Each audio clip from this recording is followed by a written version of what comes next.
warahmatullahi wabarakatuh. Kami dari kelompok 4, di sini kami akan menstimulasikan mengenai konseling menyusui dan perawatan bayi prematur ikterus di rumah. Saya Reva Dewari sebagai bidan. Saya Silwan dari Putri sebagai pasien. Dan saya Nova Zalianti sebagai bidan. Waalaikumsalam. Selamat datang Ibu, silakan duduk. Baik Ibu. Selamat siang Ibu, bagaimana kabarnya? Siang Ibu, alhamdulillah baik. Perkenalkan dulu ya Bu, saya Bidan Reva yang hari ini jaga di klinik ini ya Bu ya. Nah baik Ibu, kedatangan kali ini Ibu apakah memiliki keluhan sebelumnya Ibu? Ya Ibu, akhir ini kan saya baru ngelahirin. Kemudian kan saya menyusuinya langsung dari ASI. Nah akhir-akhir ini ASI saya tuh kalau misalnya nyusu itu kayaknya seret deh Bu. Soalnya anak saya tuh kalau misalnya nyusu juga dia nyusunya nggak kuat gitu Bu. Terus kalau misalnya saya udah susuin lama nih ya Bu ya, misalnya udah lama banget tapi dia tetap nangis. Kayaknya ASI saya tuh kurang. Terus juga waktu saya coba pumping ya Bu, keluarnya itu cuma sedikit-sedikit. Nah saya tuh mau nanya terkait keluhan saya ini kan saya juga ya kalau dedenya kalau kekurangan susu. Saya juga belum mau pakai susu formula nih karena saya pengen jadi ibu seutuhnya ya, kan harus pakai ASI eksklusif ya, ASI langsung. Tapi masalahnya ASI saya seret. Nah itu apa ya solusinya Bu Bidan, itu harus seperti apa? Saya harus ngelakuin apa di rumah begitu? Oke Ibu, jadi dari berbagai macam masalah Ibu ya yang dikeluhkan. Oke bagus ya Bu ya, tadi menyusui itu memang sangat penting ya untuk dede bayinya, apalagi Ibu pengen ASI eksklusif ya Bu ya. Bagus sekali untuk niatnya yang seperti itu. Nah tadi Ibu mengeluhkan ASInya itu seret ya Bu. Terus dede bayinya terasa kurang menyusuinya, terus udah dipumping juga kerasnya sedikit ya Bu ya. Nah itu bisa jadi Bu karena dede bayi itu kurang menyusuinya karena Ibu pelekatannya kurang baik Ibu. Nah pelekatannya kurang baik, terus mungkin dari makanan-makanan yang Ibu konsumsi itu kurang untuk booster ASI-nya kayak gitu. Nah nanti saya mau mengedukasikan Ibu ya bagaimana cara pelekatan yang baik seperti itu. Nah Ibu di sini saya mau mengedukasi Ibu ya mengenai cara menyusui yang benar. Nah sebelum ke pelekatannya itu yang pertama itu posisi bayinya Ibu ya. Nah posisi bayinya itu usahakan gitu ya dede bayinya itu sangat dekat pada kita. Terus dede bayinya itu badannya itu lurus ya. Diusahakan tangan kita itu memegang di bagian ini bokong bayinya ya. Nah terus dede bayinya itu didekatkan ke kita, nempel gitu ya Bu ya ke badan kitanya, dan diusahakan antara kepala dan juga kakinya itu lurus gitu ya. Jadi jangan sampai dede bayinya gak nyaman gitu ya. Terus bisa diposisikan kepala dede bayinya itu di lengan kita, di sikut kita ya, seperti itu. Ibu tadi kan sudah posisi dede bayinya ya yang melekat kepada kita. Nah setelah itu kita rangsang oromotor bayinya biar terbuka gitu ya mulutnya. Bisa dengan cara seputinya ini Bu ya diputar-putar dulu ke mulutnya gitu, bisa begini ke bawah ke atas ke bawah gitu biar nantinya mengikuti gitu ya putinya. Nah nanti setelah terbuka lebar gitu ya mulutnya itu dipastikan ya Bu ya jangan jangan menyusui di putinya. Nanti kalau misalkan Ibu menyusuinya di putih nanti bisa lecet gitu ya putihnya. Jadi diusahakan setelah membuka gitu ya tempelin dulu ke yang bawah lalu di ke atasnya set gitu ya. Jadi mulut bayinya itu Ibu harus menempel di areolanya. Jadi harus seperti ini ya Bu ya. Oke, jangan di putingnya. Nanti kalau misalkan di putingnya itu tidak lecet gitu ya nanti putingnya. Dimasukin gitu ya Bu ya. Set gitu. Harus ini karena mulut bayi kecil ya. Dimasukin harus nempel banget ke areolanya. Biar nanti si dede bayinya itu menyusunya tuh kuat Bu. Jadi menghisapnya tuh kuat dari sini. Set gitu ya. Jadi nggak akan lepas-lepas ya? Iya, tidak akan lepas, betul sekali Ibu. Kalau misalkan kita menyusuinya di puting nanti lecet dan Ibu bakal tidak nyaman gitu ya. Apalagi nanti kalau misalkan dedenya sudah tumbuh gigi, pasti kan menggerogoti si putingnya. Nanti putingnya bakal lecet gitu. Jadi memang harus dipastikan ya Bu ya dede bayi itu menghisap dan masuk areolanya itu semua ke mulut Ibu seperti itu. Nanti Ibu mengerti Ibu. Ibu salah satunya selain makanan juga bisa dilakukan teknik pemijatan, dilakukan dengan pijat oksitosin ya Bu ya namanya. Nah jadi sebelumnya itu Ibu bisa balurkan dulu minyak ya Bu ya biar nggak seret ini waktu pijat.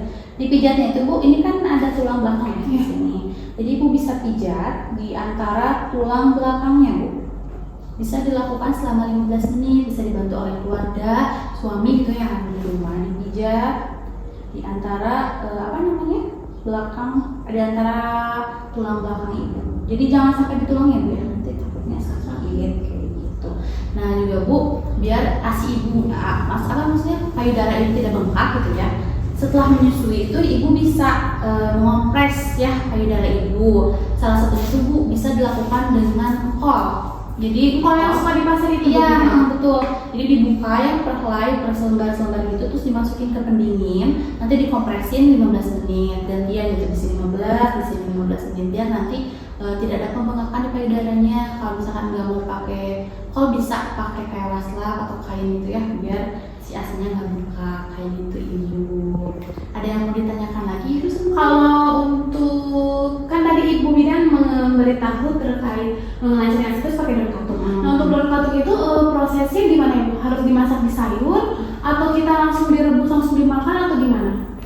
Boleh ibu ya, bisa dengan berbagai cara. Yang pertama bisa di sayur, dicampur Di bening misalkan kali ya? di bening kayak bayam gitu ya Bu ya, campur dengan wortel atau misalkan jagung kayak gitu bagus ya Bu ya. Atau bisa juga cuma direbus terus dilalap kayak gitu bisa kayak gitu ya Bu ya.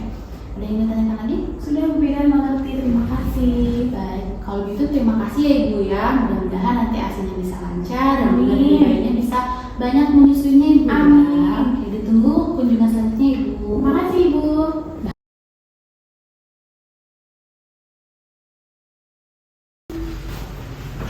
Waalaikumsalam Ibu Bidan. Ibu Bidan masuk ke rumah.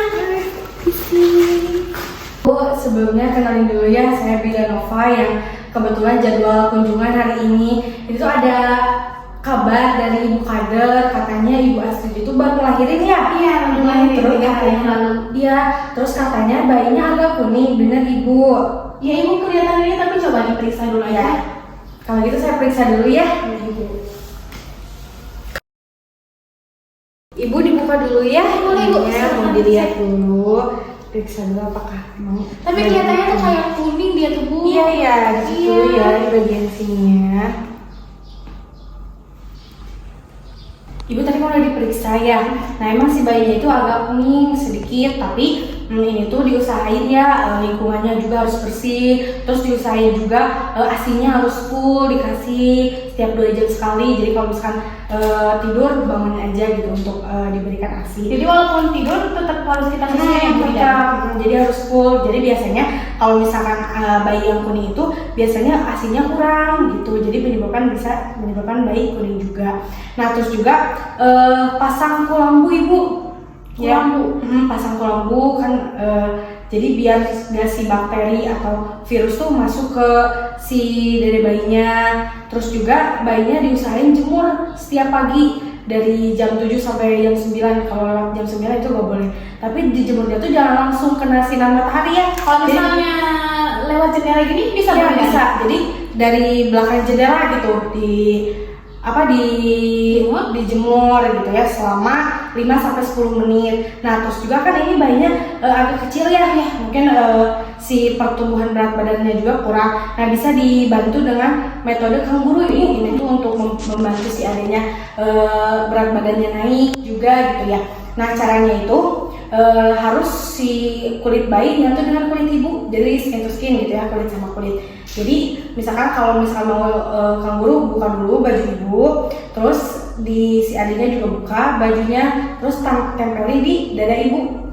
Ya, jadi dari pertengahan dada ini tempelin, terus usahain si kakinya itu nekuk. Jadi ibu pegangnya di daerah bokongnya. Gitu.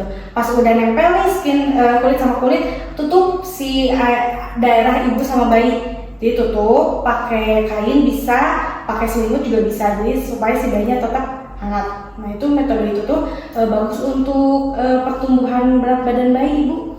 Mungkin bisa dilakukannya setiap hari, mau pagi ataupun malam bisa. Gitu. Kalau durasinya berapa menit Bu Bidan? Durasinya 15 menit lah cukup. 15 menit. Ya. Kalau dilakuin ini metode kanguru harus sama ibunya atau bisa juga sama ayahnya? Bisa sama ayahnya. Sama Ya. Tapi sama caranya Sama metodenya kayak gitu. Iya. Gimana ibu udah ngerti? Mengerti Ibu? Ya nanti, tapi diusahain juga ini kalau misalkan kelihatannya masih kuning, ibu bawa ke puskesmas ya. Ya harus dibawa untuk dicek juga kadar bilirubinnya, semuanya dicek fisiknya juga gitu, supaya si kuningnya ini gak tetap di bayinya gitu. Ya, gimana Ibu udah mengerti? Nanti Ibu. Ya, baik, mungkin saya nanti juga kunjungan lagi ke sini ataupun teman saya yang lainnya. Baik, Kalau ada apa-apa bisa bisa. dihubungin aja ya. Iya, bisa. Ya. Ya baik, terima kasih Ibu. Sama Ibu, terima kasih juga. Terima kasih telah menonton video kami. Mohon maaf atas segala kesalahannya. Wassalamualaikum warahmatullahi wabarakatuh.